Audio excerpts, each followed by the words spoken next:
Hello guys, कैसे हैं आप सभी। उम्मीद करता हूँ आप सभी अच्छे होंगे। अभी जैसा कि आप जानते हैं 12 अक्टूबर 2025 को यूपी पीसीएस का पेपर हुआ प्रीलिम्स का। जीएस फर्स्ट में जो करंट अफेयर के क्वेश्चन आए थे वो काफ़ी आसान थे, अच्छे थे। लेकिन उसके लिए थे जिसने करंट अफेयर्स को ध्यान से पढ़ा होगा, करंट अफेयर्स पे ध्यान दिया होगा। और करंट अफेयर आप समझ लीजिए एक सागर है, क्योंकि प्रतिदिन बहुत सारे न्यूज़ आते हैं और उसमें से सभी न्यूज़ एग्ज़ाम में आते नहीं। और टीचर अपने हिसाब से कुछ न्यूज़ सेलेक्ट करके आपको पढ़ाता है और ज़रूरी नहीं है कि वो न्यूज़ आपके एग्ज़ाम में आ जाए। यानी आपको करंट अफेयर्स बहुत ही सेलेक्टिव और बहुत ही दिमाग लगाकर पढ़ना होगा, क्योंकि महासागर में से अपने काम की चीज़ें लेना बहुत बड़ी बात होती है।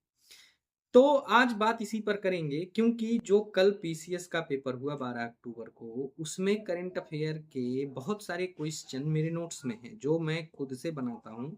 मैं किसी टीचर से करंट अफेयर नहीं पढ़ता। मैं करंट अफेयर कैसे पढ़ता हूँ ये आपको बाद में बताऊंगा। पहले आप उन क्वेश्चंस को देखिए जो डायरेक्ट या इनडायरेक्ट मेरे नोट्स में मौजूद हैं। आइए देखते हैं, चलिए देखते हैं। जैसा कि आप देख रहे हैं ये पीसीएस 2025 सामान्य अध्ययन फर्स्ट का पेपर है। अब आइए इसमें हम क्वेश्चंस पहले देखते हैं जो मेरे नोट्स में हैं। देखिए, पहला क्वेश्चन जो मेरे नोट्स में डायरेक्ट है, जून 2025 में घोषित साहित्य अकादमी युवा पुरस्कारों के संबंध में निम्नलिखित कथनों पर विचार करें। या कौन से कथन सही है पूछा है। युवा पुरस्कार 23 भारतीय भाषाओं में घोषित किए गए। इस वर्ष डोगरी में कोई युवा पुरस्कार नहीं है। कौन सा कथन सही है पूछ रहा है। इसमें जिसने लगाया वो गलत लगाया है। आइए देखते हैं क्या है।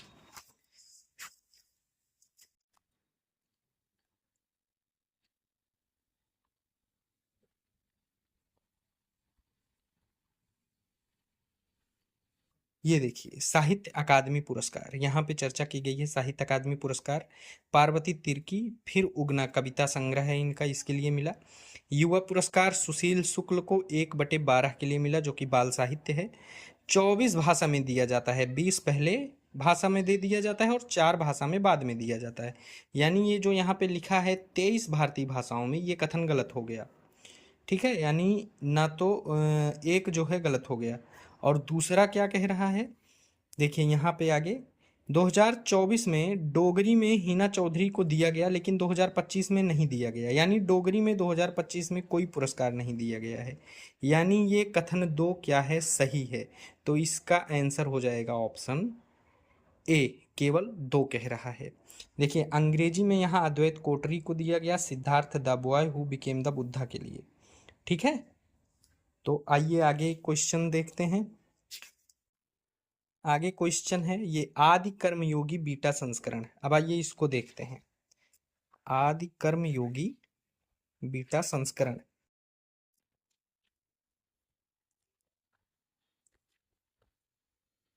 ये देखिए, आदि संस्कृति विश्व का पहला जनजातीय विश्वविद्यालय। यह किया गया किसके द्वारा, जनजातीय कार्य मंत्री राज्य दुर्गादास उइके द्वारा।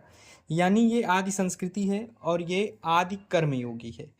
जनजातीय लोगों को आदिवासी भी बोला जाता है। यानी यह कोई भी कार्यक्रम आदि से अगर जुड़ा है तो 99% संभावना है कि वह जनजातीय कार्य मंत्रालय द्वारा ही जारी किया जाएगा। और ये जनजातीय कार्य मंत्रालय द्वारा जारी किया गया, तो ये मिल गया। अब आइए दूसरा क्वेश्चन देखते हैं इसके बाद। इसके बाद ये रहा अटल सुरंग के संदर्भ में। अब आइए नोट्स में देखते हैं। ये देखिए, यहाँ पे ही मिल गया। विश्व की सबसे लंबी सुरंग गोथर्ड बेस सुरंग है स्विट्जरलैंड में। जो सबसे लंबी राजमार्ग सुरंग है वो अटल टनल है। यानी ये क्या हो गया, सही हो गया। यह सुरंग विश्व की सबसे लंबी राजमार्ग सुरंग है। अब कह रहा है यह सुरंग हिमालय की पीर पांजाल श्रेणी में बनाई गई है। आइए देखते हैं। ये दूसरे लाइन में कहीं मैंने देखा था, कहीं लिखा था, मुझे याद है मैंने पढ़ा है। हाँ, ये देखिए है अटल टनल 9.02 किलोमीटर हिमालय के पूर्वी पीर पांजाल में स्थित है। इसका मतलब यह दोनों कथन सही हैं, ये दोनों कथन सही हैं। ठीक है, अब आइए आगे देखते हैं। अगला क्वेश्चन ये रहा, पुलित्जर पुरस्कार दिया गया है उसकी श्रेणी दी गई है, और 2025 में कौन जीता है वो दिया गया है, मिलान करने के लिए था। पुलित्जर पुरस्कार, जहाँ पे मैंने कुछ पुरस्कार लिखे हैं वहाँ पे मैंने पुलित्जर पुरस्कार भी शायद लिखा है। ये पेलिग्रास स्किल अवार्ड है, ये साहित्य अकादमी पुरस्कार है, ये पेन ट्रांसलेट पुरस्कार है, ये देखिए महत्वपूर्ण पुरस्कार पद्म विभूषण, पद्म भूषण, पद्मश्री, अभी इसको भी मैं आपको मिलवा दूंगा।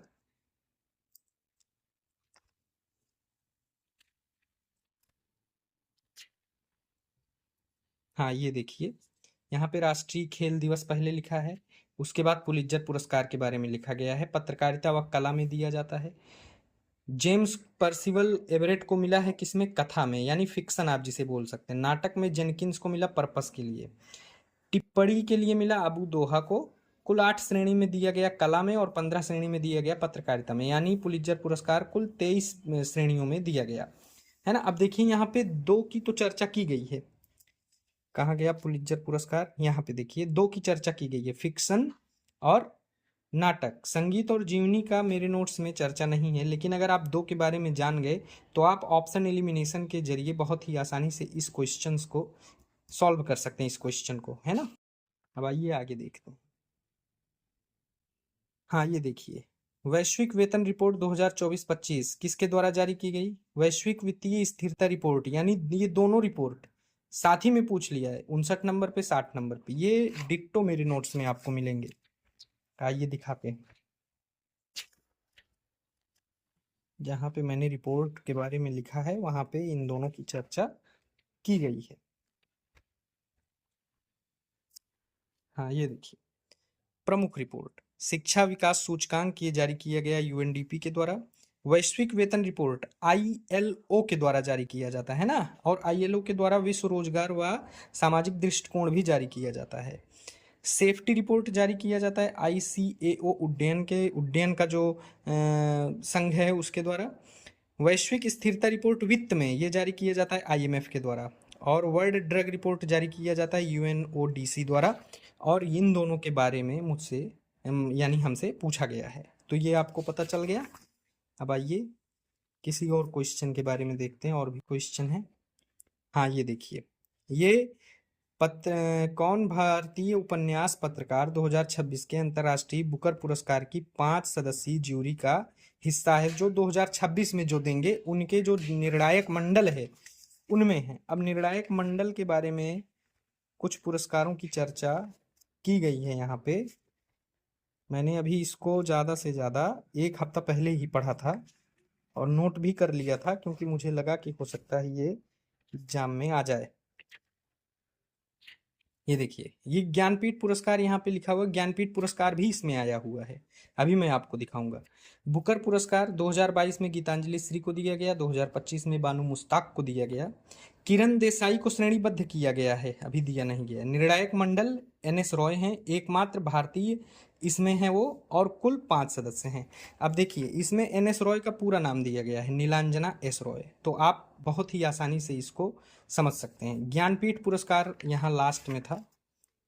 हाँ ये देखिए, ज्ञानपीठ पुरस्कार के संदर्भ में 58वां ज्ञानपीठ पुरस्कार संस्कृत विद्वान गुरु रामभद्राचार्य को दिया गया। पहला ज्ञानपीठ पुरस्कार 1965 में दिया गया। और भी कुछ क्वेश्चंस थे, जीएस के तो बहुत सारे क्वेश्चन हैं जिनको मैं फिर कभी आपको दिखाऊंगा। अभी करंट अफेयर का आप देख लीजिए। ये देखिए, अंतर्राष्ट्रीय बुकर पुरस्कार अभी अभी आपको मैंने दिखाया कि बानू मुश्ताक को 2025 के लिए दिया गया था, है ना। चलिए, हाँ ये देखिए, पद्म विभूषण 2025 के लिए और विजेता उनका मिलान करना है ना। तो आइए देखते हैं, यहाँ पे देखिए, यहाँ पे पद्म विभूषण डीएन रेड्डी दवा के लिए, जगदीश खेहर सार्वजनिक मामलों के लिए, कुमुदनी लखिया आर्ट्स के लिए, एल सुब्रमण्यम आर्ट्स के लिए, एमटी नायर साहित्य एवं शिक्षा के लिए, ओसुमु सुजुकी व्यापार जापान के थे उनको मिला व्यापार और उद्योग के लिए, शारदा सिन्हा कला के लिए। यहाँ पे इन्हीं का मिलान करना था। तो उम्मीद करता हूँ आपको ये मेरा जो क्वेश्चंस दिखाने का पर्पस था वो समझ में आया होगा कि मैं ये आपको क्यों दिखा रहा हूँ। मैं आपको ये इसलिए दिखा रहा हूँ कि आप मुझसे समझिए कि करंट अफेयर को पढ़ना कैसे है, क्योंकि अध्यापक क्या पढ़ाएगा, कैसे पढ़ाएगा, क्या वो इम्पोर्टेंट समझता है, क्या वो इम्पोर्टेंट नहीं समझता, ये तो वो ही जाने, पर आपको वो पढ़ना है जो आपके एग्जाम में आए। तो मिलते हैं फिर किसी दूसरे वीडियो में, तब तक के लिए नमस्कार, जय हिंद, वंदे मातरम।